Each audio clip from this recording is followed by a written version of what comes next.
हम लोग श्रीमद् भागवतम के तीसरे स्कंद के 31वें अध्याय के 19वें श्लोक को सुन रहे हैं और यहाँ पर 18वें श्लोक में ये कहा गया था ईदृश्यम गतिम, यानी कि जो जीव है वो ये कह रहा है कि मेरे को इस प्रकार की गति आपने यानी स्पेशल ज्ञान दिया है 10 मास के बच्चे को भी, तो ये आपके जैसे बहुत अधिक दयालु व्यक्ति के द्वारा ही है संग्रहित किया गया हुआ है, तो इस कृत्य के द्वारा आप संतुष्ट हो। तो अब मान लो भगवान पूछें कि मैंने कौन सा विशेष ज्ञान दिया है आपको, तो इस श्लोक पे उस पर वो श्लोक बोले हैं। प्रभु जी लीजिए माइक। तो उस पर वो श्लोक कह रहे हैं कि मेरे पास दम शरीर ही, मैं दम शरीरी हूँ, अर्थात मेरे शरीर ऐसा है जिसमें इंद्रियों का संयम है, यानी कि दम, और मन का भी संयमन है।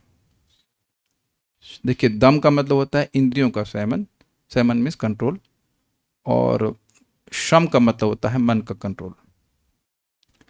अब एक प्रश्न होगा और बड़ा अच्छा प्रश्न है, इसका उत्तर ठीक से तो हम नहीं समझ पा रहे हैं, लेकिन कुछ बात समझ में आ रही है। एक भक्त ने प्रश्न किया कि माँ के गर्भ में क्या इंद्रिय संयम हो सकता है? इंटरेस्टिंग क्वेश्चन है, आप लोगों को समझ में आए? माँ के गर्भ में किसी बच्चे का क्या इंद्रिय संयम हो सकता है? अच्छा प्रश्न है। इंद्रिय संयम तो नहीं हो, कोई मतलब ही नहीं, इंद्रियों को हिलने डुलने का मौका ही नहीं, कोई डिस्टर्बेंस ही नहीं है, तो वो तो ठीक है, लेकिन बात केवल यहीं तक एक माँ के गर्भ से नहीं है। ये खुश हैं क्योंकि देखिए पिछले जन्म में भक्ति करी है, तो या और भी किसी साथ ज्ञान का अनुशीलन किया, सांख्य किया है, अष्टांग योग किया, सबका इसमें सब में इंद्रिय संयम होता है। तो इस प्रकार से ऐसी बुद्धि है एक, और इंद्रिय संयम करने के कारण जो रिजल्ट है वो ये बोल रहे हैं कि मैं आपको अंदर और बाहर देख पा रहा हूं। चैत्यम इव प्रतीतम, मुझे आप चैत्य अर्थात अहंकार के भोक्ता और अहंकार के आश्रय, अहंकार के आश्रय और सॉरी अहंकार का भोक्ता नहीं, अहंकार के आश्रय और भोक्ता, यानी कि जैसे मैं जीव को अनुभव, अपने आप को अनुभव कर पा रहा हूँ, वैसे आप भी मुझे अनुभव हो रहे हैं। तो ये पहले के किए गए इंद्रिय संयम के बिना ऐसा हो नहीं सकता है। जैसे बहुत सिंपल सी बात है कि आज किसी को कोई रोग है या वो स्वस्थ है, तो केवल आज के कृत्य की वजह से नहीं है, वो पहले उसने काम किए हैं उसकी वजह से ऐसा हो रहा है। Is it all okay? तो ये इंद्रिय संयम आप कर रहे हो आज से, तो क्या आज ही भगवान दिख जाएंगे? तो भगवान दिख रहे हैं या भगवान की प्रतीति हो रही है, तो उसका मतलब है कि वह पहले अनुभव उसने ऐसा किया होगा, सॉरी पहले उसने इस प्रकार से इंद्रियों का संयम किया होगा। ये तो स्पष्ट है। तो पहले श्लोक बोल लेते हैं, फिर उसका अर्थ तो समझाऊंगा। पश्यत्ययम धिषणया ननु सप्तवध्री, पश्यत्ययं धिषणयाननु सप्तवह्नि। थोड़ा माइक दूर रखिए, वध्नि नहीं वध्री है। पश्यत्ययम धिषणयाननु सप्तवध्रिः, पश्यत्ययं धिषणयाननु सप्तवह्निः। शारीरकेदम शरीर्यपरः स्वदेहे, शारीरकेदं शरीर्यपरः स्वदेहे। यत्सृष्टया समतमहं पुरुषं पुराणं, यत्सृष्टया समतमहं पुरुषं पुराणं। पश्ये बहिर्हृदि च चैत्यमिव प्रतीतम्। पश्ये बहिर्हृदि च चैत्यमिवं प्रतीतम्। इवम नहीं है, चैत्यम इव है प्रभु जी। पश्यत्ययम दिशणया ननु सप्तवध्रिः, पश्यत्ययं धिषणयाननु सप्तवह्निः। शारीरकेदम शरीर्यपरः स्वदेहे, शारीरकेदं शरीर्यपरः स्वदेहे। यत्सृष्टया समतमहं पुरुषं पुराणं, यत्सृष्टया समतमहं पुरुषं पुराणं। पश्ये बहिर्हृदि च चैत्यमिव प्रतीतम्। पश्ये बहिर्हृदि च चैत्यमिव प्रतीतम्। बोलिए। पश्यत्ययं धिषणयाननु सप्तवह्निः। पश्यत्ययम दिशणया ननु सप्तवध्रिः, शारीरकेदं शरीरपरः स्वदेहे। शारीरकेदम शरीर्यपरः स्वदेहे, यत्सृष्टया समतमहं पुरुषं पुराणं। यत्सृष्टया समतमहं पुरुषं पुराणं, पश्ये बहिर्हृदि च चैत्यम् इव प्रतीतम्। पश्ये बहिर्हृदि च चैत्यमिव प्रतीतम्। पहला अर्थ है जिसको हमने कल जब भी हमने परसों क्लास किया था तो उसमें डिस्कस किया, तो उसको सुन लीजिए। अयम, अयम और अपरः दिख गया आपको? पश्यति, देखिए पश्यति फिर अयम है यहाँ पे, ठीक है, और उसके बाद दम शरीरी फिर अपरः, तो इन दोनों को जोड़ दीजिएगा, अयम और अपरः। यह दूसरा पशु पक्षी आदि जीव स्वदेहे अपने देह में ही शारीरके शरीर संबंधी ही सुख दुख को पश्यति अर्थात देखता है। आप कहेंगे एक ही व्यक्ति को बोल रहे, नहीं, एज अ क्लास, जिसकी भी इंद्रियां संयमित नहीं है वह केवल अपने ही देह, दूसरे के देह में भी नहीं। बहुत इंटरेस्टिंग पॉइंट है। जो केवल इंद्रिय तृप्ति में लगा हुआ है तो वह ये नहीं समझ सकता है कि उसके कृत्यों से दूसरे को भी दुख होता है। अब शेर किसी हिरण को खा रहा है तो उसको ये तो कोई समझ में नहीं आ रहा है कि हिरण को कष्ट हो रहा है, और अब इसको अब ज़्यादा एक्सप्लेन करने की जरूरत नहीं है, पूरी दुनिया में आप एक्सपैंड कर सकते हैं। जो भी व्यक्ति इंद्रिय तृप्ति में संलिप्त है उसको ये बिल्कुल नहीं समझ में आता है कि सामने वाले को कष्ट हो रहा है। ये इट इज़ नॉट पॉसिबल, ये हो ही नहीं सकता कि वो समझ सके। तो अयम अपरः, अपरः मतलब दूसरा, तो अपने से अलग व्यक्ति को देख रहा है कि अपने से अलग, मतलब मैं अलग हूं और जितना भी दूसरे जीव हैं जो कि इंद्रिय तृप्ति में लगे हुए हैं, पशु पक्षी और वह मनुष्य भी जो केवल इंद्रिय तृप्ति में लगा वह भी पशु के समान है। तो उसको क्या समझ में, क्या देखता है, अनुभव करता है, अपने शरीर में अपने देह में शरीर संबंधी, अब केवल अपने देह में शरीर संबंधी सुख और दुख को देखता है। और वो कैसा है, ननु मतलब केवल, और कुछ नहीं देख, निश्चित है कि उससे देखो नहीं देख सकता। और वो कैसा है तो कह रहे सप्तवध्री, सप्तवध्री का मतलब होता है 7 आवरणों से घिरा हुआ, रक्त मज्जा मांस आदि वो सब वर्णन आता है उसका, 7 प्रकार के धातु उससे घिरा हुआ शरीर। अब कह रहे हैं कि मुझे धिष्णया, मुझे कैसी बुद्धि दी गई है, मतलब मैं कैसा हूं, तो कह रहे यत सृष्टया, दिख गया आपको थर्ड लाइन में, यत सृष्टया धिषणया, यत मतलब जिन भगवान के द्वारा सृष्ट यानी प्रदत्त बुद्धि के द्वारा अहम देखा, तम के बाद संस्कृत इसी प्रकार की इधर से उधर घूम रहा है सब कुछ। अहम यानी मैं, देखिए यहां तोड़िए इसको, यत सृष्टया धिषणया जिन भगवान के द्वारा सृष्ट बुद्धि के द्वारा, विवेक युक्त बुद्धि के द्वारा, अहम यानी मैं, दम शरीरी, मैं इस दम शम आदि से युक्त शरीर से युक्त हूं। मेरा शरीर अलग प्रकार का है, मैं इंद्रियों को संयमित कर पा रहा हूं, मैं मन को संयमित कर पा रहा हूं। तो उन तम पुरुषम पुराणम, तम पुरुषम पुराणम, उन पुराण पुरुष को, पुराण मतलब अनादि सर्व कारण, पुरुष मतलब पूर्ण पुरुष को, पश्ये मैं देखता हूं।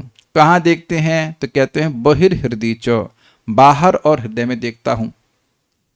कैसे देखते हैं तो कह रहे चैत्यमिव प्रतीतम, चैत्य का मतलब होता है जो अहंकार का आश्रय है और भोगता है, यानी जीवात्मा, जीव ही अहंकार का आश्रय है। कैसे, अगर जीवात्मा ही ना हो तो किसको ये बोध होगा कि वह यह देह है, किसको होगा, आपको मुझको ही तो ये बोध हो रहा है कि मैं ये देह हूं, कि किसी और को हो रहा है। तो आप जान रहे हैं कि जब मुझे, मैं ही इस अहंकार का आश्रय हूं, इज दैट ओके? इस अहंकार को कौन होल्ड किया हुआ है कि मैं ये देह हूं? जीवात्मा। तो कह रहे हैं कि जीवात्मा इव प्रतीतम, मतलब जैसे मैं अपना अनुभव कर पा रहा हूं वैसे ही मैं भगवान का भी अनुभव कर पा रहा हूं, मीन्स अपरोक्ष रूप से मुझे अनुभव हो रहा है। डायरेक्ट परसेप्शन, नॉट शास्त्रिक परसेप्शन, केवल शास्त्र के द्वारा थ्योरी की बात नहीं है, मैं डायरेक्टली अनुभव कर पा रहा हूं भगवान हैं मेरे हृदय में। So I hope this is one understanding. अब कुछ चेंज होगा। ये था श्रीधर स्वामी जी की अंडरस्टैंडिंग। अब हम लोग चक्रवर्ती पाद की अंडरस्टैंडिंग देखते हैं और उसके हिसाब से अयम और अपरः का अर्थ चेंज हो जाएगा। बाकी तो सेम है, लेकिन अयम और अपरः का अर्थ चेंज होगा, सारा दर्शनी। ये पूरी बात समझ में आ रही है कि श्लोक बोल क्यों रहे हैं? देखिए ज्ञान का मतलब क्या है, पिछले श्लोक में आया था ईदृश्यम गतिम, और गतिम का अर्थ लेता ज्ञान। तो ज्ञान का क्या मतलब होता है? ज्ञान वह चीज है जिसके द्वारा ज्ञाता ज्ञेय को जाने। ज्ञेय मतलब ऑब्जेक्ट ऑफ नॉलेज, ज्ञाता मतलब नोअर, समझ रहे हैं? तो अब इनको क्या ज्ञान हो रहा है? इनको यह ज्ञान हो रहा है, इनको सीधे परमात्मा की अनुभूति हो रही है। अन्य लोगों को क्या अनुभूति हो रही है? सुख और दुख की। जितने भी अन्य जीव हैं जिनकी इंद्रियां संयमित नहीं हैं, उनको केवल इसी चीज की अनुभूति हो रही है कि मैं सुखी हूं और मैं दुखी हूं। भगवान की अनुभूति नहीं हो रही है। और पूरा टाइम जो संघर्ष है जीव का वो उसी में है कि मैं सुखी हो जाऊं, मैं सुखी हो जाऊं। और सुख कहां ढूंढ रहा है? बाहर, क्योंकि भगवान की अनुभूति नहीं हो रही। ये सारी बातें एकदम क्लियर हैं। सुख की अनुभूति के लिए ही व्यक्ति सारे प्रयास कर रहा है, स्वीकार्य है। और सुख ढूंढ रहा है बाहर, ये भी दिख गया आपको। ये दिख गया, हम लोग करते ही हैं इस प्रकार से। लेकिन भगवान की अनुभूति नहीं हो रही है, इसलिए बाहर से सुख की अनुभूति करने का प्रयास कर रहा है। Is it well very very clear? लेकिन ये कह रहे हैं कि मुझे तो भगवान की अनुभूति हो रही है। तो दोनों के ज्ञान में भेद नहीं दिख गया आपको? एक व्यक्ति अपने सुख और दुख से अधिक कुछ नहीं जानता है, और वो कौन सा सुख दुख है? शरीर संबंधी सुख दुख से अधिक कुछ नहीं जान रहा है। और यहां ये इतने कष्ट में होते हुए भी भगवान की अनुभूति कर ले रहे हैं। कुछ अंतर नहीं दिख गया आपको ज्ञान में? तो ये ज्ञान की विशेषता हुई कि नहीं? ये बात है। देखिए, आप केवल पशु देवताओं को भी जोड़ लीजिएगा उसमें। ऐसा नहीं है कि कोई देव योनि में है तो वो भगवान की अनुभूति कर रहा है। प्रमाण गीता से है। लोग कर्मकांड आदि करते हैं और उसके बाद वो देवलोक को प्राप्त करते हैं। उसके बाद फिर नीचे गिरते हैं, फिर पूजा करते हैं, फिर देवलोक को प्राप्त करते हैं। भगवान की अनुभूति कहाँ होती है? तो ऐसा नहीं है कि कोई व्यक्ति देवता हो गया तो उसे भगवान की अनुभूति होने लग जाती। अनलेस भाई नल कुबेर और मणिग्रीव को भगवान की अनुभूति हो रही थी वहां पर, जो अपने गंधर्व कार्यों में लगे हुए थे, तो नहीं हो रही थी ना? तो प्रमाण है ना उसका। नरक में क्या भगवान की अनुभूति किसी को हो रही? नहीं हो रही। तो नरक से लेकर स्वर्ग तक किसी को, जिसकी भी इंद्रियां संयमित नहीं हैं, उसे भगवान की कोई अनुभूति नहीं होगी। ये सिद्धांत है। It's very clear. भाई जो वेस्ट में जा रहा है वो ईस्ट की चीजों को कैसे देख पाएगा? नहीं देख पाएगा। आप मान लो कोई भी व्यक्ति इस क्लास में आया ही नहीं है तो क्लास की बातों को कैसे सुनेगा? बताइए, समझे कैसे? सिंपल सी बात है। तो ये कह रहे हैं कि मुझे आपकी अनुभूति हो रही है। ये ज्ञान की विशेषता, आप मुझे, ये मेरे ज्ञान की विशेषता है। सारार्थ दर्शनी।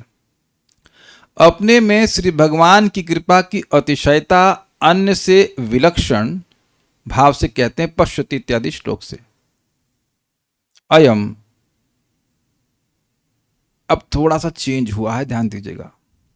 अयम में इन्होंने, पहले पढ़ूंगा फिर समझाऊंगा। अयम, इस मनुष्य जाति में जन्म लब्ध सप्त धातुमय गर्भस्थित जीव शारीर के केवल मात्र अपने शरीर उत्पन्न सुख दुख को ही अनुभव करता है। उससे अपरह अर्थात अन्य कोई भागवान जीव अपने देह में रहकर ही दम शरीरी, शम दम आदि संपन्न ज्ञानी होते हैं। तो देखिए, अभी पहले क्या हुआ था? अयम और अपरह को एक साथ ले लिया गया था कि ये मतलब ये और अन्य अपने से अलग कर दिया था सबको। लेकिन अब इन्होंने अयम और अपरह को अलग कर दिया है।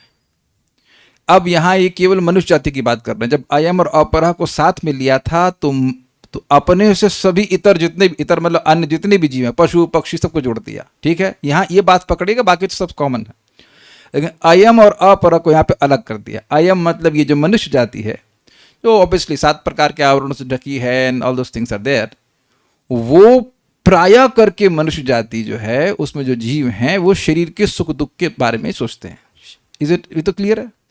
लेकिन अपरह मतलब मनुष्य जातियों में भी कुछ अलग प्रकार के मनुष्य हैं, नॉट नेसेसरली डिवोटीज। केवल डिवोटी ही हूं ऐसा नहीं है। ज्ञानी हो सकते हैं, योगी हो सकते हैं और भक्त भी हो सकते हैं, जो कि दम शरीरी होते हैं। ऐसा नहीं है कि इंद्रिय संयम केवल भक्तों को ही करना होता है और जो अन्य योग के पथ पे हैं उन्हें इंद्रिय संयम नहीं करना होता है। क्या ज्ञानी को इंद्रिय संयम नहीं करना होता है? अष्टांग योगी को नहीं करना होता है? तो उनको आप दम शरीरी कहोगे कि नहीं कहोगे? क्या बात समझ में आ रही है? ऐसा तो नहीं कि केवल भक्त ही इंद्रिय संयम कर रहे हैं, बाकी लोग इंद्रिय संयम कर ही नहीं रहे हैं। You can not say that. तो ज्ञानी है वह भी इंद्रिय संयम कर रहा है, अष्टांग योगी वह भी इंद्रिय संयम कर रहा है, और भक्त भी इंद्रिय संयम कर रहा है। ऑब्वियसली भक्तों का इंद्रिय संयम सर्वश्रेष्ठ है, क्योंकि इंद्रिय संयम भगवान की सेवा में लगा हुआ है। That's a different thing.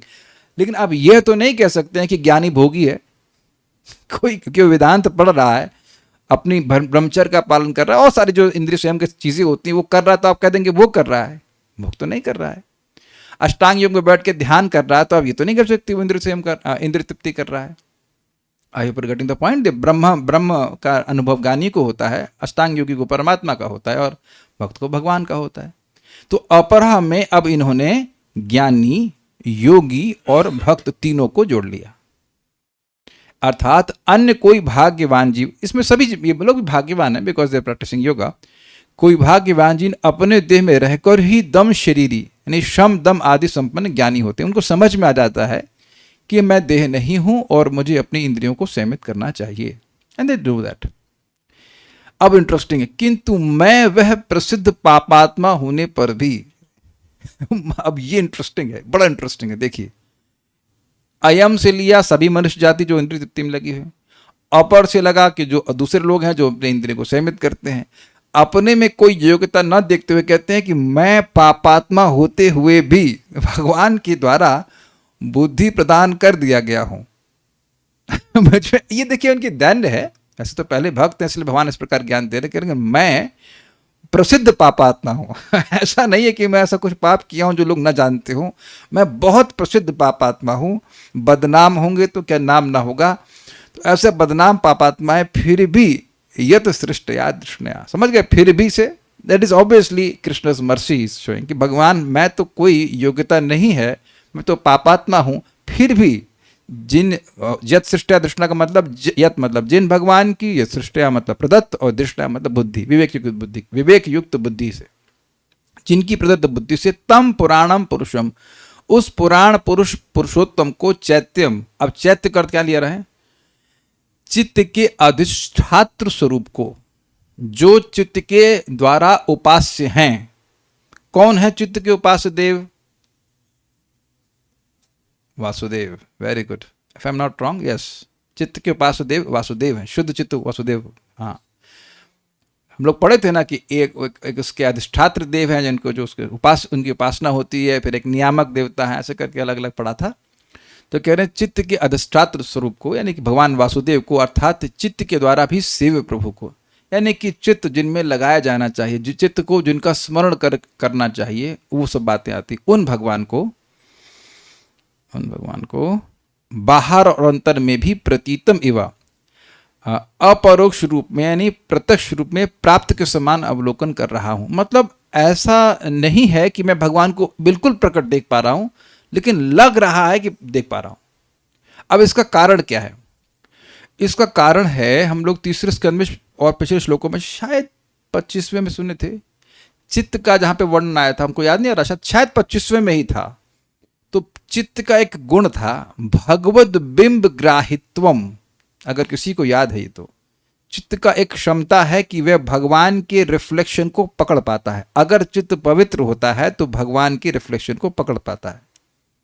भाई इसको सिंपल आप समझ सकते हैं, दाढ़ी वाड़ी बनाते होंगे आप लोग, तो दाढ़ी जब वो शीशा गंदा होता है तो नहीं दिखता है, और यानी कि उसमें आपका रिफ्लेक्शन कैच करने की क्षमता है, गंदा है तो नहीं दिख रहा है, तो उसको साफ कर देता हूँ, कैच करने लग जाता है। तो चित्त अगर शुद्ध है तो उसमें रिफ्लेक्शन को कैच करने की क्षमता है। देखिए थोड़ा समझिए इस बात को, क्षमता वाली बात क्या है।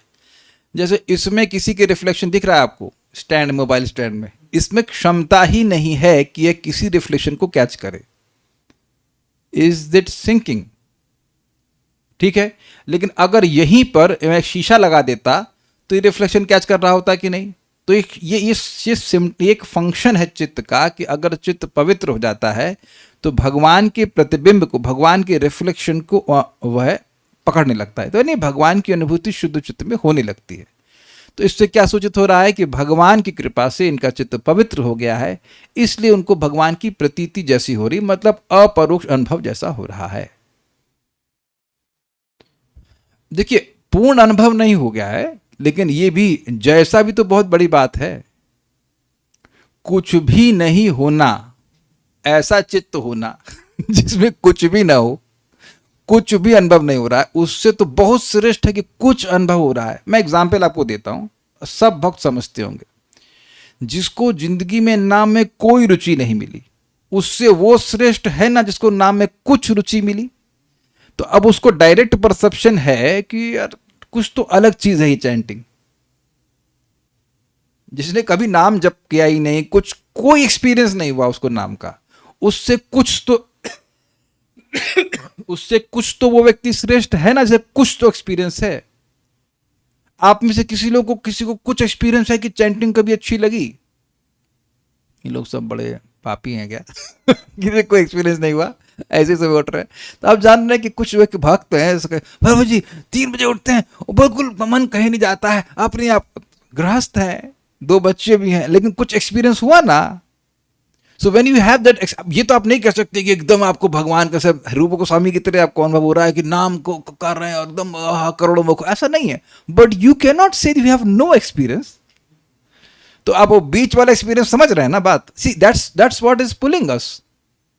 अगर एकदम कोई एक्सपीरियंस नहीं होता तो आप भक्ति कर ही क्यों रहे होते? है क्या नहीं?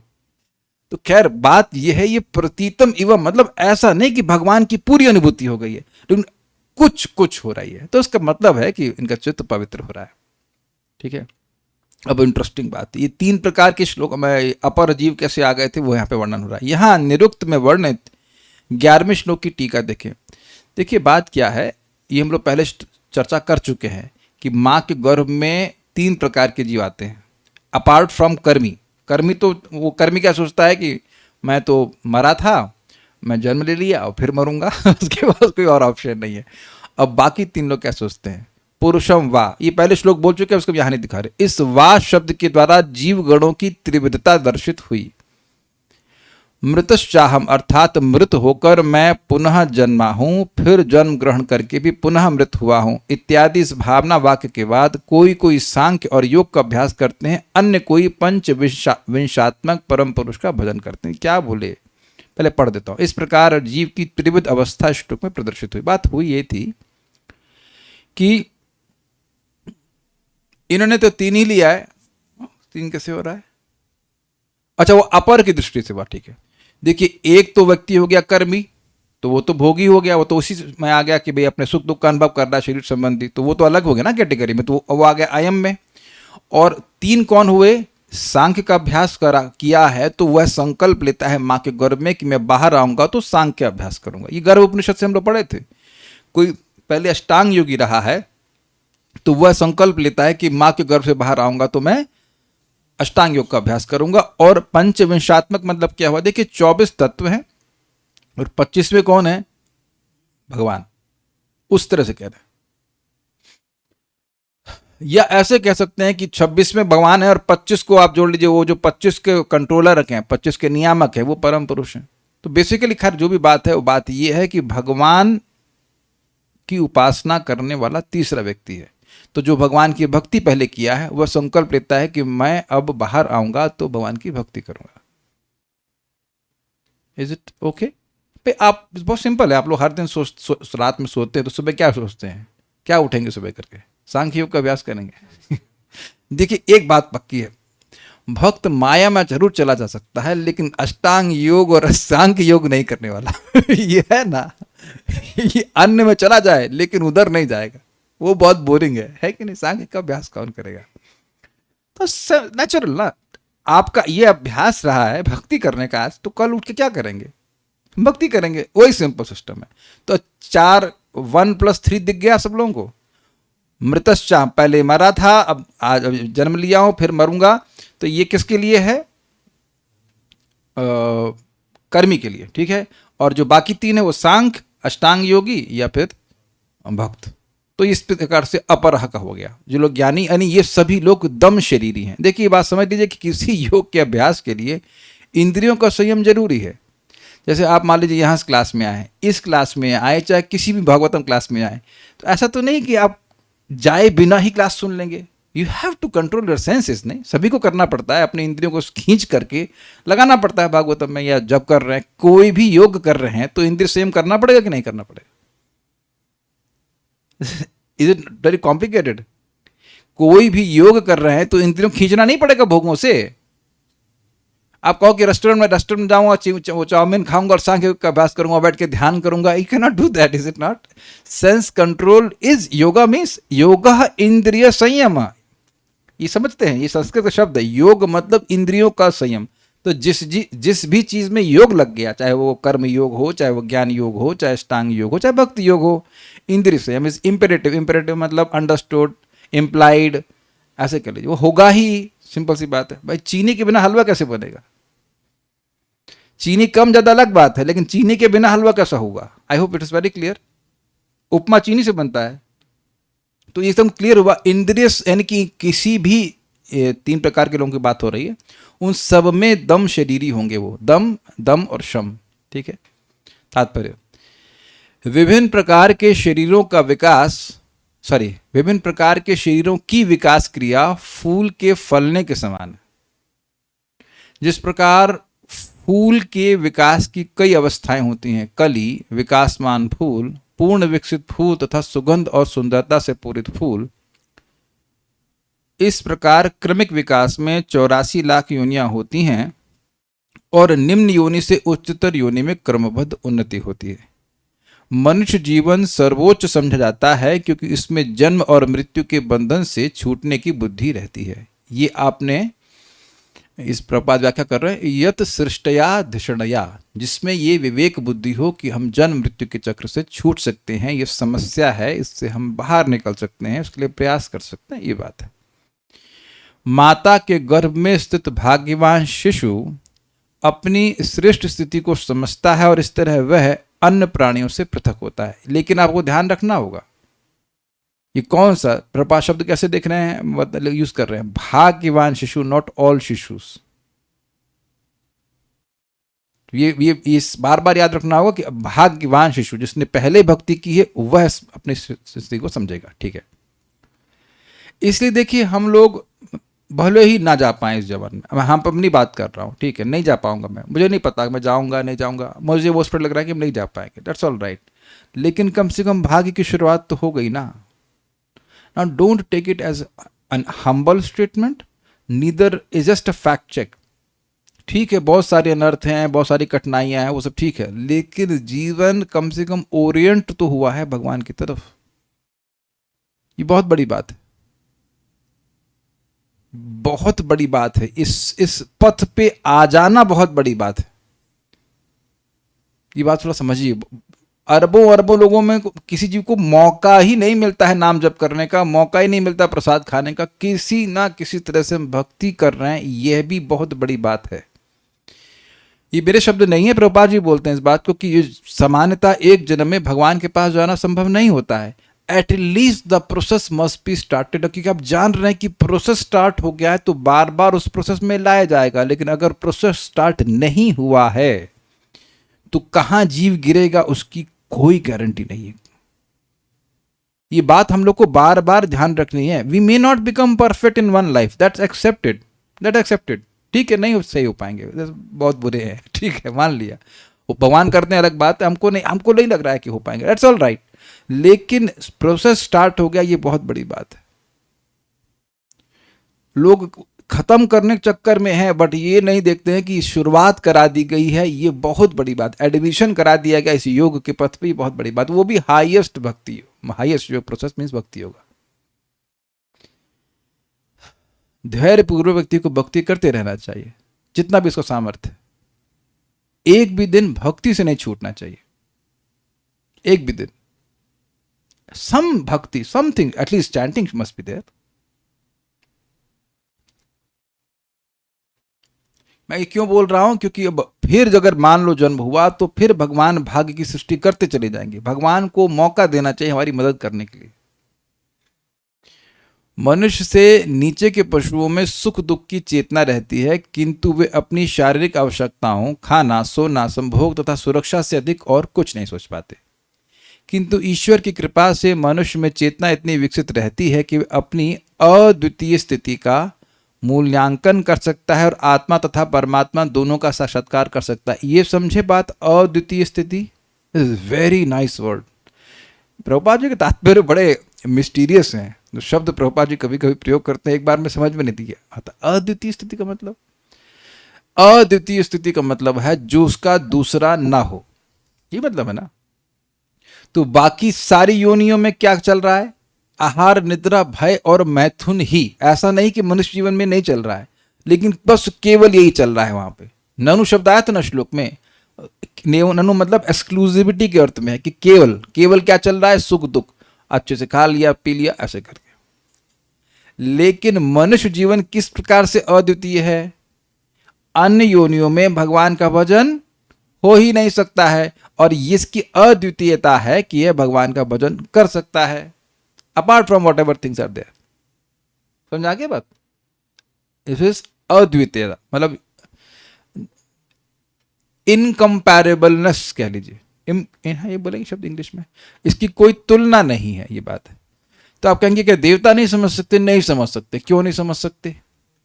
क्योंकि इतनी इंद्रिय तृप्ति है कि नहीं समझ सकते। बहुत व्यक्ति इंद्रिय तृप्ति में घिरा हुआ हो, बहुत भोग उपलब्ध हो, तो वह भक्ति की बात बिल्कुल नहीं समझ सकता है। समझ रहे हैं बात? अतुलनीय भी कह सकते हैं। यस, इसका प्रमाण आपको 5वें स्कंद में मिलेगा कि देवता प्रार्थना करते हैं कि भारतवर्ष में हमको भजन करने वाला देह मिल जाए। शब्दों को पकड़िएगा, भारतवर्ष में जन्म मिल जाए नहीं बोल रहे, भारतवर्ष में भजन करने वाला देह प्राप्त हो जाए। और इस बात को शिव जी भी कहेंगे आगे 4थे स्कंद में प्रचेताओं को कि हम लोगों को, मतलब शिव जी को, ब्रह्मा जी कह रहे हैं हम लोग तो भगवान के पास जाएंगे ब्रह्मा जी के परम आयु के बाद, लेकिन वैष्णव तो एक जन्म में भी भगवान के पास चले जाते। जो भक्त बन गया, मैं भक्त कर रहा हूं, जो भक्त बन गया वो चला जाता है, जामिल बन गया चला गया एक ही जन्म में भगवान के पास। It is possible. देखिए, अगर कोई व्यक्ति अपनी इंद्रियों को संयमित किया हुआ, भगवान की सेवा में लगा हुआ, तो चला जाएगा। जो ढीला है वो तो लगा वो कल जाएगा, परसों जाएगा, मतलब कल परसों को तो समझ ही रहे आप, next life, but that's our choice. But जाएगा तो है ही, जो आ गया वो जाएगा, जो आना है उसको जाना है। सिंपल है। दम शरीरी शब्द का अर्थ है कि हमें इससे एक बात बड़ी इंटरेस्टिंग है। आप लोगों को, सभी लोगों को, हम अपने ग्रुप की बात कर रहे हैं, जो भक्त लोग, सबको खाने पीने की हो गया ना व्यवस्था, खाने पीने की व्यवस्था हो गई है तो संतुष्ट रहना चाहिए। खाने पीने का मतलब your material necessities are taken care, और उसको काम नहीं कहते, ये ध्यान रखिएगा। भूख लग रही है, रोटी चाहते हैं, तो ये कामना नहीं है। प्रभुपाद बिल्कुल स्पष्ट कहते हैं। नींद आ रही है, सोना चाहते हैं, तो कामना नहीं है। जो शरीर की आवश्यकता है उसको पूर्ण करना कामना नहीं है। ये क्लियर समझ लीजिएगा। ऐसा नहीं कि आपको भूख लग रही तो अरे तो ये भी कामना, अरे भूख लगी तो क्या करोगे, आप खाओगे ही, दैट इज नॉट कामना। बट इसके अलावा जो चीज इकट्ठा करने के बारे में सोचता है कि ये ले लूं मैं, वो भी प्राप्त कर लूं मैं, वो भी प्राप्त कर लूं मैं, वो भी प्राप्त कर, दैट इज कॉल्ड कामना। ये बात क्यों कह रहे थे, क्यों आ गई थी बात? हाँ, हम ये कह रहे थे इस बात पे कि देखिए, भगवान ने हमें अपने पास आने वाला शरीर दिया एक, और सुविधा प्रदान करिए दो। भगवान का नाम दिया, भागवतम दिया, पूरा प्रोसेस हमको दे रखा है। तो इसमें व्यक्ति को संतुष्ट रहना चाहिए। भक्तों को ये नहीं सोचना चाहिए कि सामने वाले के पास कार है, ये है, वो है, लेकिन उसके पास जो मुख्य चीज है वो नहीं है। क्या?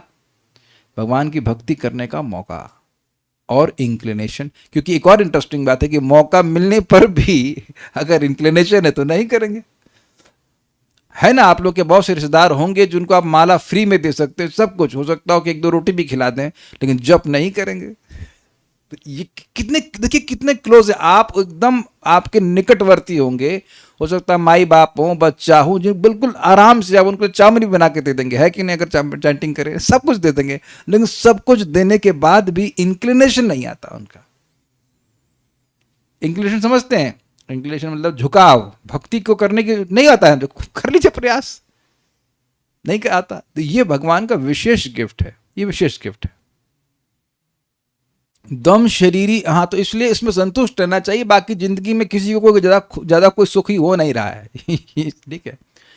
दम शरीरी शब्द का अर्थ है कि हमें ऐसा शरीर प्राप्त है जिसमें हम इंद्रियों तथा मन को वश में कर सकते हैं। देखिए, एक इंटरेस्टिंग बात है, ये शरीर की बात नहीं है, ये बात है केवल शरीर की बात नहीं, बात बुद्धि की है। बुद्धि तो बंदर की भी होती है ना। अगर फोन, सॉरी, चश्मे को संभालने में वो आपसे बुद्धिमान ना होता तो आपका चश्मा कैसे संभाल के लेके जाता है? Takes it away. तो इंद्रिय तृप्ति करने में तेज है कि नहीं? आजकल तो बिल्लियां कम है, नहीं तो बिल्लियां दूध पी जाती थी पहले, है कि नहीं? अभी पीती है कि नहीं पता नहीं। कि अगर घुस गई तो बिल्ली, चूहे, सबकी अपनी इंद्रिय तृप्ति करने में खूब इंटेलिजेंस है, लेकिन ऐसी इंटेलिजेंस नहीं है कि इंद्रिय संयम कैसे किया जाए। दम शरीरी शब्द का अर्थ है कि हमें ऐसा शरीर प्राप्त है जिसमें हम इंद्रियों तथा मन को वश में कर सकते हैं। भौतिक जीवन की ये कैसे होता है, थोड़ा समझिए। आप सब जानते हैं कि मन के द्वारा माया हमको एक वेग या पुशिंग प्रदान करती है कि तुम यह कार्य करो। ये लैंग्वेज समझ में आती है, लैंग्वेज भी समझ में आती होगी और सब कुछ समझ में आता होगा। तो आप जानते हो कि हमारे पास एक सामर्थ्य है कि उसको ना कह सकें।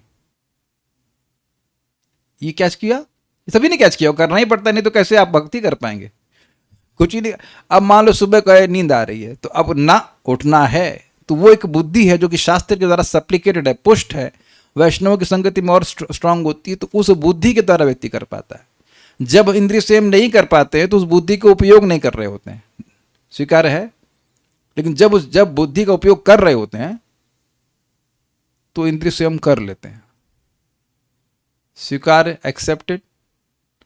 जितनी बार आप सफल हुए थे इंद्रिय संयम करने में, नहीं जितनी बार नहीं, जिस सेकंड आप और मैं इंद्रिय संयम करने के लिए सफल हुए थे, वी एक्टिवेटेड आवर इंटेलिजेंस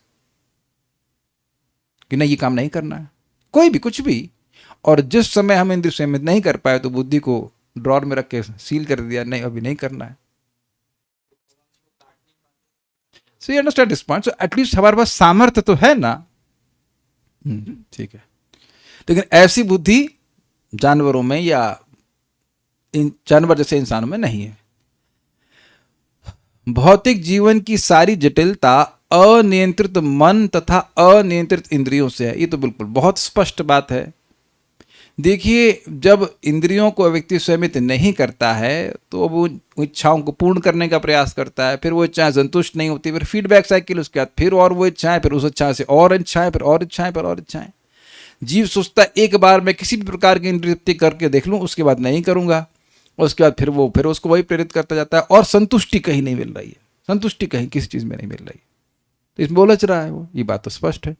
मनुष्य को ईश्वर के प्रति कृतज्ञता ज्ञापित करनी चाहिए कि उसे ऐसा सुंदर मनुष्य का शरीर मिला और उसे इसका सही सही उपयोग करना चाहिए। बड़ी इंटरेस्टिंग बात है कि केवल थैंक यू बोलने से काम नहीं चलेगा, you mean it, we should mean it.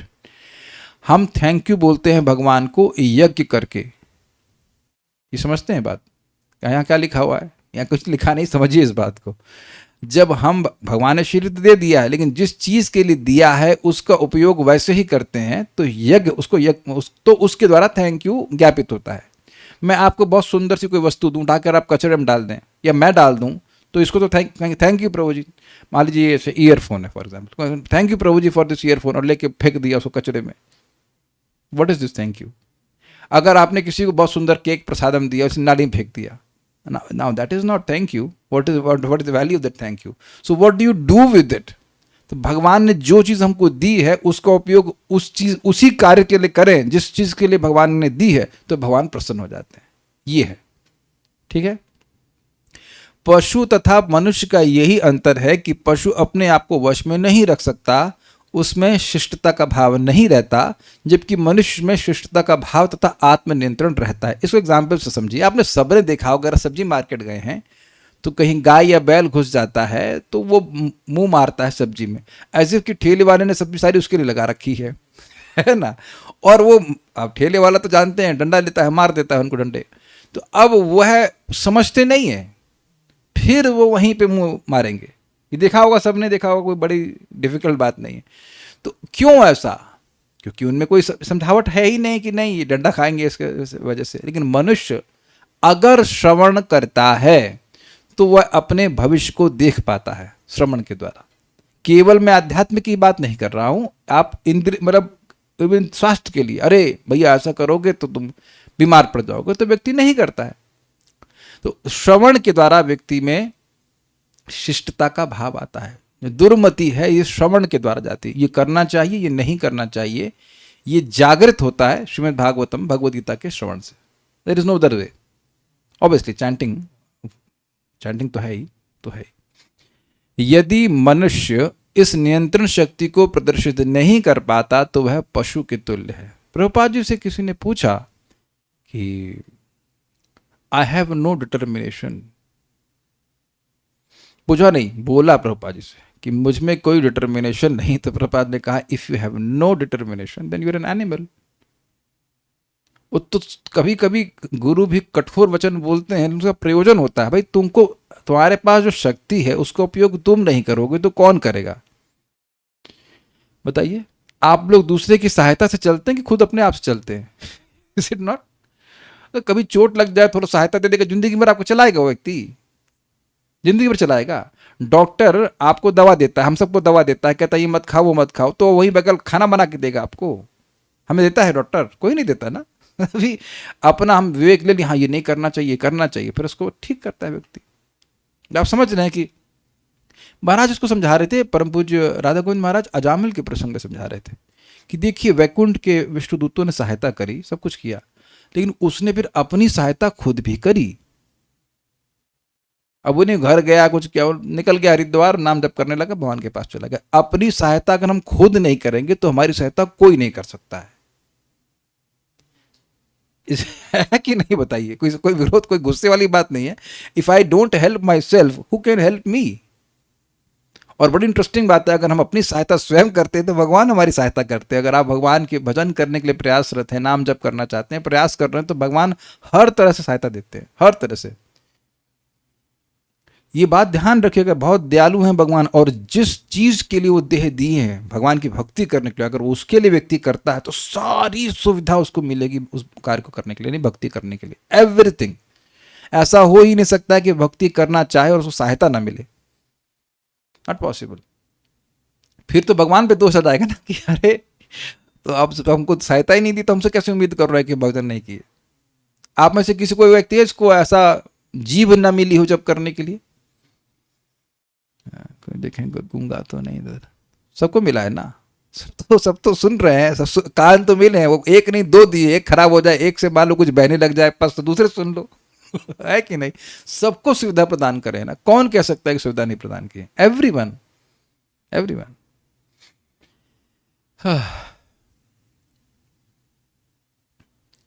प्रवचन बोलने से बातें जब हम कठिनाई में होते हैं तो याद आ जाती है। अभी से मुझे थोड़ा बुखार से था 2 दिन से, तो मुझे अपनी ही बात याद आ गई कि अरे मरा तो नहीं ना, ये तो भगवान एक क्या कहते हैं उसको, एक छोटा सा टीजर बोलेंगे, क्या बोलेंगे उसको, एक थोड़ा सा मतलब टेस्ट दे रहे हैं कि देखो तुमको मरते समय भी चैंटिंग करनी है, अनिच्छा पूर्वक हो, चाहे कैसे भी हो, कर लो। हो भी गया, भगवान की कृपा से हो जाता है। आप लोग को भी होता ही होगा बुखार, समझते बुखार दृष्टांत समझ? हाँ, तो बुखार होने पर ये सब छोटी मोटी चीजें हैं, जब मरेंगे तो और बड़ी कठिनाई आएगी ना। तो खींच तान के कैसे भी अनिच्छा पूर्वक करने से मोक्ष मिलता है कि नहीं भाई? जीव से टच करने मात्र से, that's it helps you know when you start speaking. जब कठिनाई होती है तो सब बातें याद आ जाती है, कैसे ना कैसे माला तो कर लो यार। आज भी मेरा मन कर रहा था तुम स्वस्थ नहीं हो तो ग्लास मत दो, तो मैंने कहा बोल तो रहा हूं मैं, इतना तो नहीं है कि हम बोल नहीं पा रहे, तो बोल ही रहे तो टाइम बर्बाद करने वाली बात बोलेंगे तो अच्छा कुछ भगवान की बात बोल रहे। You see it helps. ऐसा नहीं है कि जो हम यहाँ प्रवचन में सुन रहे हैं वो सब याद नहीं रहता। अगर ध्यान पूर्वक सुना जाए तो आपके तर्कस में रहता है, और जब जरूरत पड़ती है तो काम आ जाता है। But what I am trying to say, you have to help yourself. आप में से भक्तों संग हुआ है ना कि कभी ना कभी कोई कठिनाई में तो जो क्लासेस में बात सुनते हैं वो याद आ जाती है, और उसके बाद हाँ ये ठीक है अपना। मैं खाली ये बोलना चाहता हूँ कि आपने यहाँ मेहनत करी, सुना, तो वो भगवान आपको वो जो बात सुनी है वो ज्ञान दे देंगे। लेकिन बात सुनिए कि अगर आपने वो प्रवचन कभी सुना ही नहीं होता तो बात कभी याद आती? कभी नहीं आती, कभी नहीं आती। जैसे मेरे हृदय में कभी कभी वासनाएं बहुत ज़्यादा बढ़ जाती हैं तो मुझे क्या जाता है, अरे भगवान महाराज की बात याद आती है कि बड़ा अच्छी बात है कि निष्काम होकर भक्ति करे, लेकिन अगर नहीं कर पा रहा है तो कैसे भी भक्ति करेगा। ये दैट इज नेचुरल। आपका हृदय का प्यूरिफिकेशन होता है, so much dirt comes up, तो कैसी भी वासना है, कैसा भी कुछ हो रहा है, चैंटिंग तो कैसे भी करना फायदामंद है कि नहीं। लेकिन अगर मैंने वो प्रवचन सुना ही नहीं होता, वो बात याद ही नहीं होती, I would have been miserable. ये तो होता है, ये चैंटिंग करते हैं तो हृदय में जो कचरा है वो बाहर आता ही है, that is natural, that is natural. तो ये इसलिए प्रवचन सुनना, डिस्कशन करना बहुत जरूरी है, क्योंकि आप हम सभी लोग कठिनाई में हैं ही, कठिनाई आती रहती, वी रिमेंबर दिस। मैं कल ये बोल रहा हूं कि नियंत्रण शक्ति का प्रदर्शन कैसे होगा, क्या आधार है? श्रवण। जितना श्रवण करेगा उतना ही वह नियंत्रण करने में समर्थ हो पाएगा। इंद्रियों के नियंत्रण या योग विधि से मनुष्य स्वयं को, परमात्मा को, संसार को तथा इन सबसे पारस्परिक संबंधों को समझ सकता है। मतलब भगवान कौन है, मैं कौन हूं और जगत क्या है, उसका पूरा संबंध भगवान से, इन सब का आपस में क्या संबंध है वो सब समझ आ जाता है। इंद्रियों के नियंत्रण से सब कुछ संभव है, अन्यथा हम पशु तुल्य हैं। इसी को मैं अंडरलाइन किया हूं। आप समझिए ना कि क्यों सबके पास इंद्रियां हैं, और जो व्यक्ति इंद्रिय निग्रह नहीं करना चाहता है वो खुद ही नहीं करता है। समझिए बात मेरी इंद्रियों को आप डिस्टर्ब नहीं कर रहे हैं ना, मैं आपकी इंद्रियों को डिस्टर्ब कर रहा हूं, स्वीकार है। जब इंद्रियों को खुला छोड़ते हैं तो हमारा दूसरा कोई व्यक्ति खुला छुड़वाता है कि हम खुद छोड़ देते हैं? खुद छोड़ देते हैं। तो आज तक कभी इस बात पे झगड़ा हुआ है कि तुमने मुझे इंद्र तृप्ति करवाई? आप बोले ऐसा कुछ ना? ऐसा तो कोई नहीं हो सकता है। अगर माया ये कह दे तेरे को देखना पड़ेगा पिक्चर, तो आप देखेंगे? आप झगड़ा कर लेंगे, नहीं नहीं देखूंगा, नहीं देखूंगा। कोई ऐसा बोल सकता है कि जबरदस्ती पिक्चर दिखाओ? तो आप देख रहे हैं कि हम खुद ही अपनी इंद्रियों को रिलीज कर देते हैं। तो जब खुद ही रिलीज कर सकते हैं तो खुद ही कंट्रोल भी कर सकते हैं। I think very very simple. हम, अब मेरी बात समझ पा रहे हैं? मेरी आंखों को आप कंट्रोल करेंगे राधारमण प्रभु? समझ में आ गया? ये बात है प्रभुपाद कह रहे हैं कि भाई इंसान हो तो इंसान जैसी शक्ति को प्रयोग करो। यहां पर इंद्रियों के नियंत्रण द्वारा आत्म साक्षात्कार की व्याख्या की गई है। मनुष्य को चाहिए कि भगवान तथा अपने यानी आत्मा को भी देखने का प्रयत्न करे। अपने को परमेश्वर समझना आत्म साक्षात्कार नहीं है। क्यों नहीं है? देखिए, जो आप नहीं हैं उसका साक्षात्कार कैसे हो सकता है? या कह लीजिए कि जो ना है न कभी हो सकते हैं, उसका रियलाइजेशन कैसे हो सकता है? तो हम भगवान है नहीं, तो कोई कहे कि भाई है नहीं तो बन जाएंगे, ना है ना बन सकते हैं। तो आत्म साक्षात्कार होने के बाद कोई कहे कि हम आत्म साक्षात्कारी पुरुष हैं, हम भगवान बन गए, तो उसको कोई आत्म साक्षात्कार नहीं है। Is it logical? जब आप हैं ही नहीं, वो भगवान है ही नहीं, आप भगवान के अंश हैं, भगवान तो है नहीं। तो if you are saying that by realising I am self realise and I have realised that I am God, you are bogus. Clear हो गया? जो कोई भी कह रहा है कि मैं भगवान हूं, तुम भगवान हो, भगवान बन सकते हो, जो भी है, हम भगवान थे अभी भूल गए, this is all bogus. There is no other words. यहां यह स्पष्ट बताया गया है कि परमेश्वर अनादि या पुराण है और उनका कोई अन्य कारण नहीं है। जीव भगवान के अंश रूप में पैदा होता है। देखिए, पैदा होने का मतलब समझ, फिर अब प्रश्न कब पैदा हुआ? देखिए, ये केवल लैंग्वेज है। जीव भगवान के संग को इटर्नल है। लैंग्वेज समझे भाई? जैसे भगवान अनादि हैं वैसे जीव भी अनादि है, लेकिन अनादिकाल से जीव भगवान पर ही आश्रित है। ये बात समझना होगा। ऐसा नहीं कि किसी एक समय में हम भगवान से आए थे, ये कहीं से भी आए थे, हम कहीं से भी नहीं आए थे, हम हैं।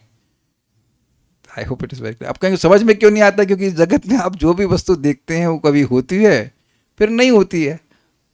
हमेशा रहने वाली वस्तु कभी दिखती नहीं, तो इसलिए बात समझ में नहीं आती है। लेकिन अंश भगवान के, अंश भगवान के, भगवान पिता बोल रहे हैं लेकिन पैदा कभी नहीं किए। इस दृष्टि से पिता जरूर है कि इस जगत में विभिन्न प्रकार के शरीर प्रदान करने वाले भगवान ही हैं प्रकृति के द्वारा, लेकिन ऐसे कभी हमको पैदा किए, हमको आत्मा को पैदा किए, ऐसा नहीं है। क्लियर हो गया? ठीक है। ब्रह्म संहिता में पुष्टि की गई है अनादिरादिर गोविंद, परम पुरुष गोविंद का कोई कारण नहीं है, वे अजन्मा है, किंतु जीवात्मा उनसे उत्पन्न है। उनसे उत्पन्न बिल्कुल क्लियर समझ लेते हैं। हमारी सत्ता भगवान पर आश्रित है। हमको बार बार रिपीट करना पड़ रहा है बिकॉज ये लोग तुरंत उसको प्रपात कह रहे हैं उनसे उत्पन्न है, तो फिर मैं पूछूंगा कब उत्पन्न हुए बताइए। प्रकृतिम पुरुषम चैवा विध्यनादि उभाऊ अपि, बिल्कुल स्पष्ट में गीता में भगवान ने कहा कि प्रकृति यानी कि प्रकृति मटेरियल नेचर और पुरुष यानी कि जीव दोनों ही अनादि हैं। समझे? समझ लीजिए। ये यहां कुछ भी आप देखेंगे कि इसका अर्थ यह नहीं है कि जीव कभी आया। ठीक है।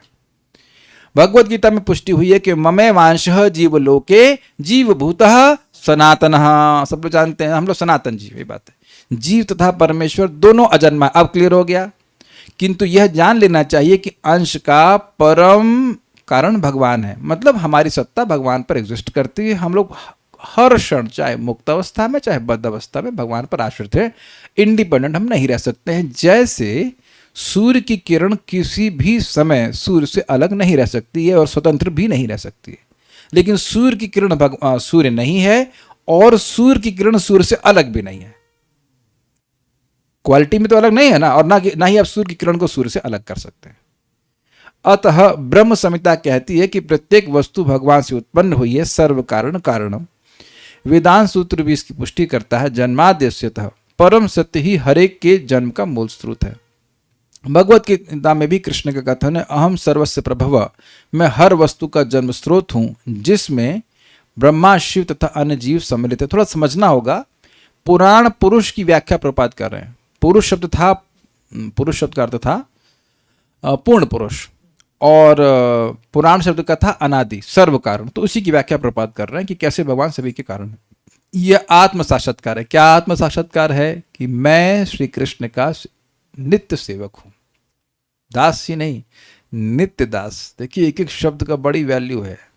अगर आप नित्य गायब कर दिए तो अभी तो दास, बागे आगे भगवान बन जाए ना। इस समय भी दास, बौद्ध अवस्था में भी श्री कृष्ण का सेवक हूं। ये बात समझ लीजिएगा। मैं बार बार रिपीट करता हूं बिकॉज इस बात से सब भक्तों को संघर्ष करना ही पड़ता है, अनलेस यू हैव रीच निष्ठा। विषय संग्रह समझते हैं, इंद्रिय तृप्ति में व्यक्ति पड़ जाता है, लेकिन इसका मतलब यह नहीं है कि हम कृष्ण की सेवा दोबारा नहीं कर सकते। जब विवेक हो जाए, हो सके तो शाम तक ही हो जाए तो अच्छा रहेगा समझे, अगले दिन तक नहीं जाना चाहिए। जब शाम तक भी विवेक हो जाए तो सुबह फिर जप करना चाहिए। And you, that's why you become surprise कि why Krishna does not leave us, because he can't. भगवान हमें क्यों नहीं छोड़ते हैं क्योंकि वो छोड़ सकते नहीं है।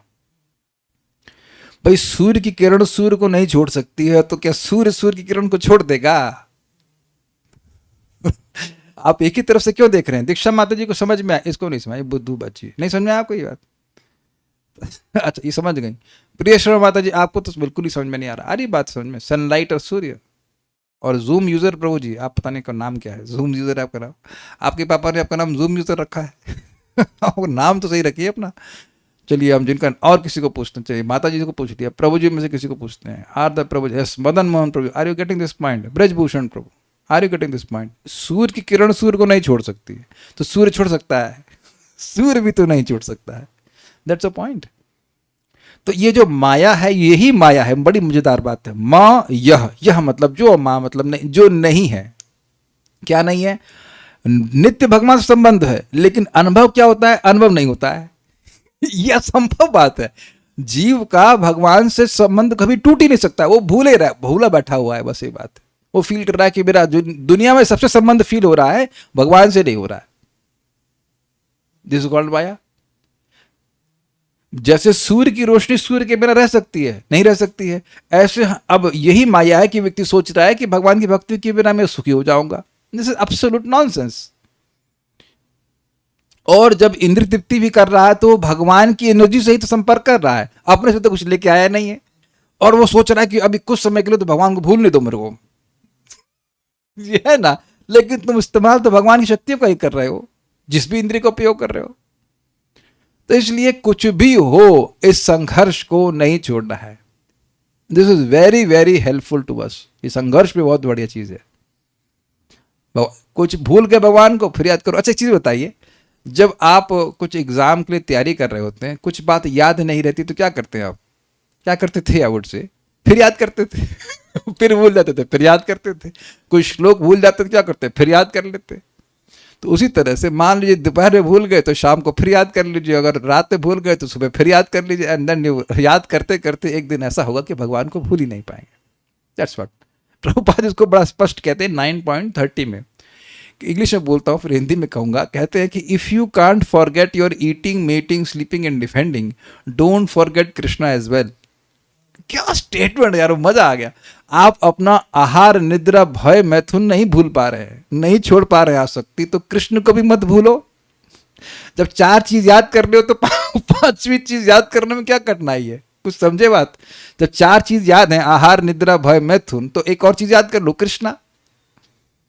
हरे कृष्ण मंत्र जपो, भगवान का नाम जप करो। और उसके बाद प्रपात क्या कहते हैं, बड़ी मजेदार बात कहते हैं कि ये हरे कृष्ण मंत्र जपते जपते तुमको एक दिन इतना सुख मिलेगा कि बाकी चारों चीजें तुम भूल जाओगे।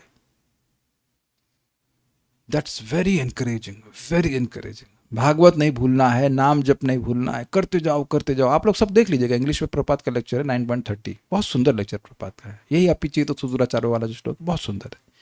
ये बात बहुत हल्की लगती है, लेकिन देखिए अगर श्रीमद् भागवतम का श्रवण नहीं है, वैष्णवों की संगत नहीं, तो हो सकता है कि इस जन्म में भूले तो पता नहीं कौन से जन्म में याद करेंगे वो।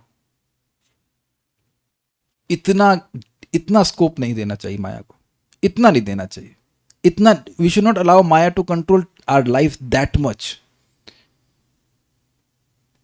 इसीलिए महात्मा प्रभु बड़ा सुंदर कहते हैं कि भाई तुमको पिक्चर देखना है, ये देखना है, वो देखना है, जो कुछ भी है, लेकिन कम से कम सुबह के समय तो साधु बन जाओ, बिकम अ मॉर्निंग मॉन्क। सुबह के समय तो भजन करो। नौ समझ रहे हैं इसका डेप्थ स्टेटमेंट कि भाई वो जप जो है धीरे धीरे सारा विषय आसक्ति को नष्ट कर देगा। That's how it is there. हम सब बात ये सब क्यों कहने लगे, तो ये बात से कि श्री कृष्ण का से वियोग तो कभी हो ही नहीं सकता है। भगवान का स्मरण करने मात्र से भगवान का संपर्क मिल जाता है, वो करते रहना चाहिए। ये आत्म साक्षात्कार है। क्या आत्म साक्षात्कार है कि मैं आमी कृष्णदास, मैं श्री कृष्ण का सेवक हूं, मुझे श्री कृष्ण की सेवा करनी है। ये बहुत सुंदर स्टेटमेंट प्रभुपाद जी का है कि जीवन बहुत सारी दुर्गुणों से भी युक्त क्यों ना हो, लेकिन श्री कृष्ण की सेवा से युक्त होना चाहिए। I am paraphrasing it. कितना भी दोष हो, लेकिन श्री कृष्ण की सेवा बनती रहनी चाहिए। हर दिन कुछ ना कुछ श्री कृष्ण की सेवा होनी चाहिए। बाकी कुछ भी दोष श्री कृष्ण नहीं देखते। खुद ही बोलते हैं, किसी ने कभी भी, कैसे भी और कहीं भी मेरा नाम लिया है, मैं उसके नाम को कभी भी नहीं भूलता। मीन्स जो नाम उच्चारण कर रहे हैं उनको कभी नहीं भूलते भगवान कि उसने मेरा नाम बोला है। हरे कृष्णा कृष्णा कृष्णा हरे हरे, हरे राम राम राम हरे हरे।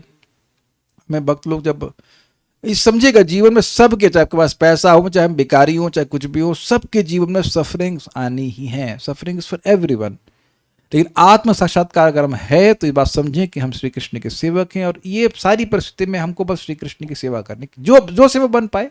कभी कभी आप मतलब प्रैक्टिकल सेवा नहीं कर पाते हैं, your body is like that, but सेवा करनी है। सेवा किसी भी रूप में भगवान की सेवा कर सकते हैं आप, किसी भी इंद्रिय से भगवान की सेवा कर सकते हैं। यह आत्म साक्षात्कार है। मनुष्य को जानना चाहिए कि वह परमेश्वर के अधीन है, उसे अपने को परम स्वतंत्र नहीं समझना चाहिए, अन्यथा उसे बद्ध जीवन में क्यों रखा जाता। बड़ी सुंदर बात है, बहुत सुंदर बात है। जब हम किसी के अधीन होते हैं तो क्या उसकी सेवा करना ऑप्शनल होता है या इम्पेरेटिव होता है? इम्पेरेटिव बोलेंगे ना, इंग्लिश समझ में आई?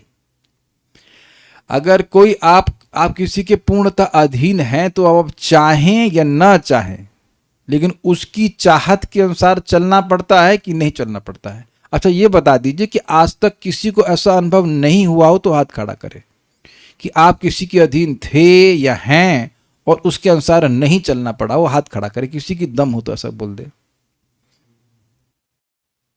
करना पड़ता है कि नहीं? और जनरली आप देखेंगे कि जिसके अधीन हम अपने आप को रख देते हैं, वो जरूरी नहीं है कि हमसे प्रेम करता हो। मैं नहीं कह रहा हूं कि प्रेम नहीं करता, बट मैं कह रहा हूं जरूरी नहीं है कि प्रेम करता हो। So there can be some person who may be loving you, that's very good, लेकिन जरूरी नहीं है। अच्छा ये भी जरूरी नहीं है कि जो प्रेम करता हो उसका वो सामर्थ्य हो आपको रक्षा करने के लिए, यह भी कोई जरूरी नहीं है। लेकिन अगर हम स्वेच्छा से इस बात को समझें कि भगवान परम ईश्वर हैं, आप जानते हैं, आप इस बात को समझ रहे हैं कि मेरी मृत्यु, आपकी मृत्यु अगर आज हुई तो हमारा जन्म कर्मणा दैव नेत्रेण पूर्णतः भगवान के मतलब नियंत्रण में। तो महाराज बड़ी सुंदर बात अभी ब्रह्मचारी क्लास में जो दे रहे थे, वो जो महाराज का रिकॉर्डिंग आया, तो समझा रहे हैं कि आत्म प्रभवम ईश्वर, हम भगवान हमारे आत्म प्रभव, हमारे स्रोत हैं और ईश्वर हैं। ऐसा नहीं कि उनकी अवज्ञा करेंगे तो हमको पनिशमेंट नहीं मिलेगा। हमका मतलब किसी भी व्यक्ति को, तो भगवान की अवज्ञा करेगा तो वो नीचे गिरेगा, वो नीचे उसका पतन होगा, वो नरक में गिरेगा या नारकी योनि में जाएगा। ये तो भगवान बड़े खतरनाक है। लेकिन नहीं ऐसा देखिए, भजन नहीं करेंगे तो ऐसा नहीं कि दंड नहीं मिलेगा। इसलिए भजन करना चाहिए, जैसे बनता है वैसे करना चाहिए। अगर भगवान ने हमको बीमार रखा है, ठीक है, उनके कंट्रोल में है कि नहीं, तो भगवान से बोल दो आप बीमार करोगे, बीमार रखोगे तो ऐसी चैंटिंग होगी। हम तो ऐसे बोल देते बीमार कर दोगे ऐसे घटिया वाली चैंटिंग करूंगा, अच्छी चैंटिंग चाहिए तो शास्त्र दे दो मेरे को, कुछ नहीं है। मैं तो जाके बलराम जी को कंप्लेन करके आया, हमने कहा बीमार रखोगे तो, मैंने कहा बहुत हो गया, हम थक थक गए दवा खाते खाते, हम नहीं करेंगे। आप बीमार रखोगे रखो, देह आपका है, बीमार रखोगे रखना है तो हम ऐसी ऐसी चैंटिंग करेंगे, ना आपको नहलाएंगे ना कुछ करेंगे, हम बेहोश होते रहेंगे। हम उनको रूम पे डाल देते। यार इतना प्रयास करने के बाद भी आप स्वास्थ्य ठीक नहीं हो रहा है तो फिर भगवान की इच्छा छोड़ दीजिए, क्या कर सकते। बड़ा सी आप कभी भी बीमार पड़े तो भगवान को बोल दिया करिए, भगवान को देखो हम ठीक है हम दवा ले रहे हैं, लेकिन बीमार आप रखेंगे तो फिर हम हमसे ऐसे भजन होगा, आप देख लीजिएगा, पर हमसे कंप्लेन मत करिएगा कि ऐसा कैसे कर रहे हो। अरे आप जब दे ही नहीं देंगे इस प्रकार का तो हम कैसे भजन करेंगे। लेकिन जब स्वस्थ हो जाए तो ना करें, तब भगवान कहेंगे बेटा तेरे को दिया ना, तो जब स्वस्थ है then value it and you do chant nicely. तो stop here, you got some points I hope. कुछ कमेंट्स या प्रश्न है तो मैं देख लेता हूँ।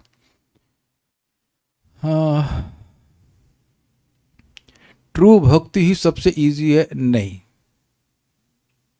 सच्ची भक्ति सबसे इजी तो नहीं है। अब क्यों आप ऐसा कह रहे हैं, हमको डिस्करेज कर रहे हैं? भक्ति इजी है लेकिन सच्ची भक्ति इजी नहीं है। क्यों? देखिए भक्ति करना बहुत इजी है वो अपनी इंद्रियों से भगवान की सेवा करना, लेकिन अन्याभिलाषिता होना ये इजी नहीं है। तो इस इजी इस इन सेंस कि भाई आप भागवत सुनो प्रसाद खाओ नाम जप करो, इजी है, लेकिन अब निष्काम रूप से करना इज नॉट नेसेसरली इजी है। कोई निष्काम है तो इजी है, निष्काम नहीं है तो नहीं इजी है। आप समझिए इस बात को कि आप सब लोग देख रहे हैं कि भक्तों के समूह को आप जानते हैं, कुछ लोग ऐसी इच्छाओं से युक्त हैं जो आपको नहीं परेशान करती हैं और उनको परेशान किए जा रही हैं, है कि नहीं? तो उनसे कह दो कि ये इच्छा छोड़ करके भजन करो। आप कभी दूसरे व्यक्ति को बोलने से पहले जरा अपने हृदय में हाथ रखकर सोचना कि अगर आप जिस इच्छा से युक्त हैं उसको बोल दें कि आप उस इच्छा से छोड़ करके भजन करें तो आपकी दम नहीं करने की। किसी को बोल दो कि बंगले की इच्छा, मान लो किसी को बंगले की इच्छा है या नौकरी की इच्छा है, कहो उसको छोड़ के भजन करो, तो आपकी जो इच्छा आप छोड़ के कर लेंगे। भक्ति करना आसान है, निष्काम will come by Krishna's mercy, भगवान की कृपा से ऐसा होता है। 2024 और 2025 में बहुत अच्छी लगी चैंटिंग, अभी क्या बासी हो गई है? 1 साल हो गया ना, इसलिए शायद चैंटिंग हरि नाम जो है बासी हो गया होगा, वो सड़ गया क्या, ऐसा कुछ? ऐसा नहीं है, जस्ट देखिए लगी रही है, हो जाएगा। प्रभुपाद जी के तात्पर्य में गीता में पढ़ा हूँ प्रभु जी, ऊपर के लोकों में यदि कोई भजन करता है तो वो धीरे धीरे ऊपर के लोकों में जाता रहता है। हाँ ये बात आप सही कह रहे हैं, और हम लोगों ने इसको 18वें अध्याय भगवद गीता की महिमा में भी सुना था। तो यहाँ से भजन करके गया है तो भजन करेगा ना भाई। ब्रह्मा जी तो भजन कर रहे हैं कि नहीं? लेकिन मैंने क्या कहा था, जो कर्मकांड करके स्वर्ग में गया वो कहाँ भजन करता है? गतागतम काम कामा लभन्ते। ध्यानपूर्वक सुनिए इस बात को। मैंने ये कहा था कि कर्म कांड, मैं क्या कह रहा हूँ, गीता में कह रहे हैं भगवान कि कर्म कांड करके व्यक्ति स्वर्ग जाता है तो फिर नीचे गिरता है ना, शीर्ण पुण्य मर्त्य लोकम में शांति, सुप्रसिद्ध बात है। लेकिन भक्ति करके जाएगा तो आप दूसरे स्कंद में सूर्य थे ना, क्रम मुक्ति, भजन करके वो स्वर्ग जा रहा है, फिर वहाँ देखें, मतलब वहाँ का देखें जरा क्या खाना पीने को मिल रहा है, फिर उसके और ऊपर जा रहा है, फिर और ऊपर जा रहा है, वो तो स्पष्ट है, फिर अंत तो गत्वा मुक्त हो जाता है। सही बात है। सुविधा प्रयास से ज्यादा है, पता नहीं क्या बोल रहे हैं। अच्छा ठीक है। कर्णो दक्ष विष्णु से उत्पन्न हुए हैं प्रभु जी। अच्छा आप हुई होंगी, मैं तो नहीं हुआ। अब हम नाम मत बुलवाओ, वो बुरा मान जाएंगे, लेकिन एक माता जी हैं यहाँ पर, ये कारण दक्ष विष्णु से उत्पन्न। आपके पिताजी का नाम आप अपने स्कूल उसमें लिखे हुए कारण अपने स्कूल के उसमें सर्टिफिकेट पे लिखा होगा कारण, नहीं आधार कार्ड पे लिखा होगा कारण दक्ष विष्णु। अरे उनसे उत्पन्न नहीं हुए हैं, जीव उनमें रहते हैं, वो खाली दृष्टिपात करके उनको स्थापित कर देते हैं प्रधान में। लेकिन कारणों दक्षाय विष्णु कृष्ण के ही विस्तार के विस्तार हैं। अच्छा तो ऐसे ही कुछ भी कुछ कहना चाहते हैं प्रभु जी? जय बोल रहे हैं आप? हाँ कुछ बोल रहे हैं, बोलिए। हरे कृष्णा प्रभु जी। प्रभु जी पिछले 2-3 श्लोकों में इंद्रिय संयम पर आ रहा है, जहाँ तक जीव बोल रहा है कि अगर जीव माने इंद्रिय संयम नहीं करेंगे तो जन्म मृत्यु के चक्कर में बार बार पड़े, जितना मुझे याद आ रहा, हो सकता है गलत, या जो विषयासक्ति में फंसा। तो जैसा आपने अभी आज के कथा में उल्लेख किया कि मंगला आरती आना है तो सोना छोड़ करके हम लोग कंट्रोल करके या कथा में आ रहे हैं, लेकिन कुछ ऐसी, अपना व्यक्तिगत बोला, कुछ ऐसी इंद्रियां हैं कि समझ रहे हैं कि जहर है ये, फिर भी उस जहर को पीने के लिए हमेशा बहुत बाध्य। अच्छा प्रश्न। देखिए समझिए, बहुत एग्जाम्पल आप समझ लेंगे। हमको रामकृष्ण बताए थे एक संत की बाणी, बड़ी अच्छी लगी थी। हमको तो भगवान की कृपा से ऐसा अनुभव नहीं है। सर्पणी का दंशन हो जाता है व्यक्ति को, तो कड़वी चीजें उसको मीठी लगती है। तो ये माया की तुलना की गई सर्पणी से। ये भक्ति रसामृत सिंधु में भी एक श्लोक आया था, माया रूपी सर्पणी। तो जब सर्पणी का जहर शरीर में रहेगा तो कड़वी चीज मीठी लगेगी। तो उसी प्रकार से जब तक माया का प्रभाव है तो भोग किसी प्रकार का वो अच्छा लगेगा, लेकिन जैसे जैसे वो जहर उतरेगा उनकी कड़वाहट अनुभव होने लग जाएगी। और उसको हम प्रैक्टिकल में बता रहे हैं। देखिए सभी लोग भक्ति कर रहे हैं, यहाँ पर नाम जप कर रहे हैं, और जिन भोगों में वो प्रवृत्त हो रहे हैं, मैं हो रहे हैं का प्रयोग कर रहा हूं क्योंकि जरूरी नहीं कि सब लोग छोड़ दिए हैं, उनमें हेयत्व तो आ गया है। तो ये दिखा रहा है कि ये सब जो है, ये दिखा रहा है कि जो जहर है वो कम हो रहा है। और इसको हमने भागवत में सुना था, अहम मम अभिमानोत्थई काम लोभादिभिर्मलई। अहम, मैं ये देह हूं और देह संबंधित वस्तुएं मेरी हैं, ये जो अभिमान है इसी से सारे अनर्थ उत्पन्न होते हैं।